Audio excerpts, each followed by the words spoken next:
We're in Tulare, California at an informational meeting just hosted by the Western United Dairymen Service Organization. I'm with Annie AcMoody, who's the dairy economist for the group. She's been very involved in educating producers about what's involved with the new proposed federal milk marketing order. Annie, how did you think the meeting went today? I think it was a really good meeting. Lots of good questions from the audience. We've had very engaged membership, so we're really happy to see a good turnout today in Tulare. You've had two other meetings as well, one in Modesto and one up north in Petaluma. Can you give us a sense of what you were hearing from your members? It sounds like we have a wide variety of opinions around the state. Our first few meetings, when the audience was polled on how they would vote, we looked at a higher percentage of no votes, whereas here in Tulare, it was more resounding yes. And so there's quite a vast difference in opinion around the state and throughout our membership.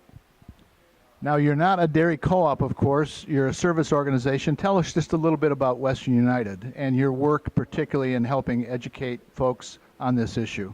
That's right. We are a trade association. We don't market any milk, and we have members that are co-op members, other members that ship to proprietary plants.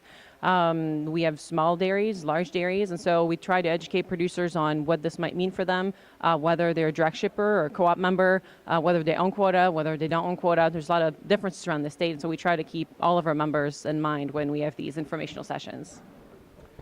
Tell us a little bit about some of the things you've been doing. There's been the issue of quota, and California producers took a vote on the quota program, how that might work if there is indeed a federal order.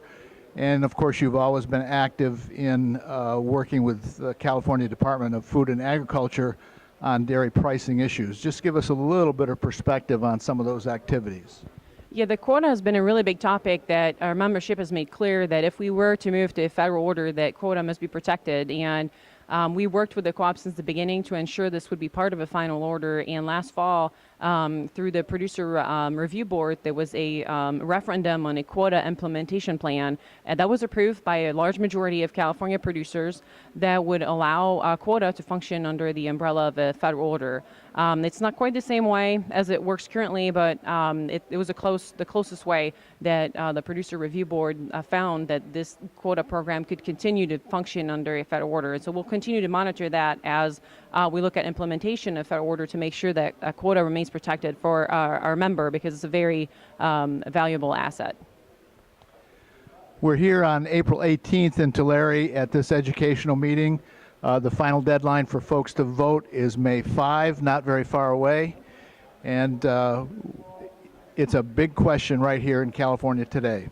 I'm with Annie AcMoody with Western United Dairymen. I'm Joel Hastings with DairyBusiness.com.